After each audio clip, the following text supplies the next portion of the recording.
इस वक्त बड़ी खबर आपको बता दें बिहार से, जहां पटना में छात्रों को भड़काने के आरोप में कार्रवाई अब शुरू हो गई है। पत्रकार नगर थाने में खान सर समेत कई कोचिंग संस्थानों के 6 शिक्षकों पर एफआईआर दर्ज की गई है। पुलिस के मुताबिक वीडियो फुटेज और मौके से गिरफ्तार लोगों के बयान के आधार पर आगे की कार्रवाई की जाएगी। दरअसल रेलवे की परीक्षा को लेकर छात्रों का प्रदर्शन हो रहा है और ये प्रदर्शन हिंसक रूप लेता हुआ नजर आया और उसके बाद अब इन छात्रों को भड़काने वालों पर भी कार्रवाई करना शुरू हो चुका है। इस वक्त की बड़ी खबर आपको बता रहे हैं, पटना में छात्रों को भड़काने के आरोप में कार्रवाई शुरू हो गई है। पत्रकार नगर थाने में खान सर समेत कई कोचिंग ऑर्गेनाइजेशंस हैं जिसके 6 शिक्षकों पर एफआईआर दर्ज की गई है। प्रकाश कुमार हमारे संवाददाता जुड़ गए ज्यादा जानकारी के साथ। प्रकाश, अब इस मामले में कार्रवाई भी की जा रही है, कई ऐसे शिक्षक हैं जिनके खिलाफ मामला दर्ज हुआ है। बिल्कुल, जो 4 लड़के पकड़े गए थे जब दिखना पहाड़ी पर हंगामा हो रहा था और पत्थरबाजी हो रही थी और पुलिस लगातार उन्हें खदेड़ रही थी, तो उस दिन 4 लड़के मौके पर ही पकड़े गए थे और उनसे पुलिस ने पूछताछ की और पूछताछ के क्रम में खान सर का भी नाम आया और दूसरे कोचिंग संस्थान के जो संचालक हैं उन लोगों का भी नाम आया है। तो जाहिर है कि इन लोगों को जब पूछताछ के बाद ही एफआईआर जब की गई है तो उसमें नाम आ गया और खान सर क्योंकि काफी मशहूर हैं और उस इलाके में जहाँ पर ये प्रदर्शन हो रहा था उनका जो कोचिंग संस्थान है उससे काफी करीब है, जिसको लेकर के पहले से ही ये बात बताई जा रही थी कि खान सर की गिरफ्तारी हो सकती है और ये अफवाह सुबह से ही चलने लगी थी। लेकिन शाम तक ऐसी खबर आ गई कि अब मुकदमा कायम हो गया है, तो जाहिर है कि अब मुश्किल में है खान सर और समेत दूसरे जो कोचिंग संचालक हैं।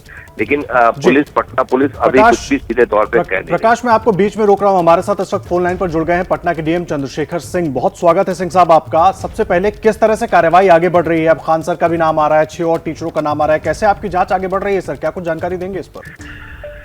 नहीं, ये सबसे पहले तो ये क्लैरिफाई करेंगे कि कोई नया एफआईआर या कुछ नई बात नहीं है।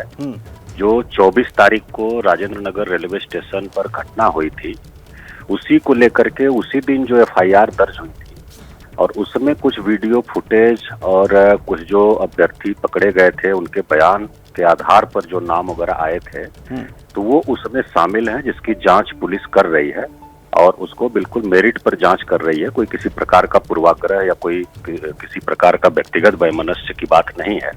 दूसरी बात यह है, स्पष्ट करना है कि जो जिला प्रशासन का इन्वॉल्वमेंट है वो सिर्फ विधि व्यवस्था और पब्लिक ऑर्डर मेंटेन करने के लिए है। बाकी जो मेरिट पर बात है कि अभ्यर्थियों की जो मांग है उचित है या नहीं है, इस पर हम लोगों का कोई कमेंट नहीं है। इसके लिए competent authority railway recruitment board है जी, जो कि उस पर कमेंट करेगा या फिर जो कमेटी बनाया है सुन रहा है अपना सिंह साहब पर निर्णय लेगा।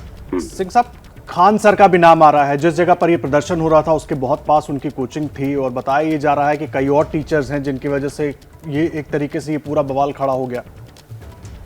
नहीं, इसमें जो हम बताए कि जैसा बताया कि कुछ वीडियो फुटेज और कुछ जो अभ्यर्थी वहां पकड़े गए थे पथराव के बाद और आगजनी के बाद, तो उसमें कुछ कोचिंग संस्थान का कुछ लोगों का नाम आया था। तो उसमें कई लोग हैं, किसी व्यक्ति विशेष कोई नहीं, कई लोग थे जिसका कि नाम उसमें जिक्र आया था, तो वो उसका उल्लेख है एफआईआर में। और उसको चंद्रशेखर जी, कुछ नाम का आप जिक्र करना चाहेंगे क्योंकि अभी तक नामों की पुष्टि नहीं हो सकी है कि एफआईआर में आखिर किन लोगों के नाम हैं। नाम का जिक्र हम नहीं करना चाहेंगे। कुछ संस्थाओं का नाम आया था और उसमें 2-3 संस्थाओं का नाम आया था, तो वो अपना थाना संबंधित थाना में दर्ज है, संबंधित थाना प्रभारी बता सकते हैं जी। चंद्रशेखर जी, क्योंकि आप बता रहे हैं कि 2 से 3 ऐसे कोचिंग इंस्टीट्यूट्स हैं जिनके शिक्षक और हो सकता है उनके उससे जुड़े हुए लोग, सिर्फ 2 से 3 ही हैं कोचिंग इंस्टीट्यूट्स?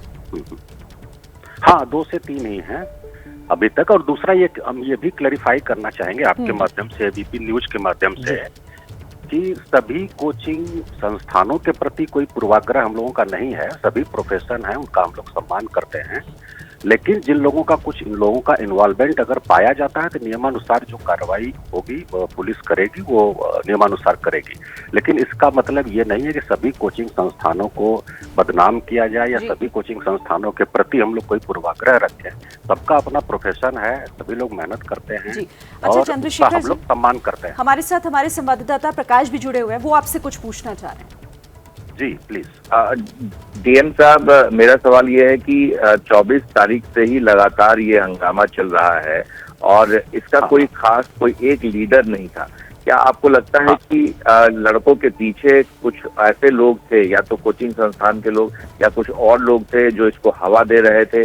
अगर लीडरलेस था तो आखिर कौन इसे हवा दे रहा था, जो इतनी संख्या में लोग तोड़फोड़ कर रहे थे और आगजनी कर रहे थे, रेलवे ट्रैक पर जम गए थे? ये कैसे हो रहा था? नहीं, ये जो हम लोग भी पहुंचे थे, हम और एसएसपी पटना भी राजेंद्र नगर रेलवे स्टेशन पर पहुंचे थे जब काफी देर हो गई थी, तो कि मामला क्या है उसको देखने के लिए, असेसमेंट करने के लिए। तो हम लोगों का भी जो ऑब्जर्वेशन था यही था कि लीडरलेस आंदोलन था और कोई बात करने के लिए तैयार नहीं था। कुछ लोग 2, 4, 5 लोग बात करते थे तो उनकी बात बाकी लोग नहीं मानते थे।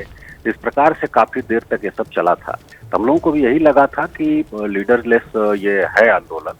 और उसके बाद हम लोगों ने देखा कि जो कुछ अभ्यर्थी पथराव के बाद पकड़े गए और जो कुछ वीडियो फुटेज आए, तो उसके आधार पर कुछ संस्थान, कुछ नाम आए हैं जिसमें कि ये एक तरह से अभी हम लोगों का जो प्राइमरी रिपोर्ट है उसमें ये आया है कि कुछ लोगों ने इसको उकसाया और उकसाने का प्रयास किया। तो उसकी जांच हम लोग कर रहे हैं जी। और विशुद्ध विधि व्यवस्था के दृष्टिकोण से जांच कर रहे हैं। हम लोग इस मेरिट पर जांच नहीं कर रहे हैं छात्रों की मांग उचित है या नहीं है। जी सर, बहुत बहुत धन्यवाद आपका चंद्रशेखर जी Thank you. हमारे साथ Thank you, जुड़ने के लिए और इस जानकारी को हमसे शेयर करने के लिए। प्रकाश भी हमारे संवाददाता हमारे साथ जुड़े हुए थे। शुक्रिया प्रकाश आपका। फिलहाल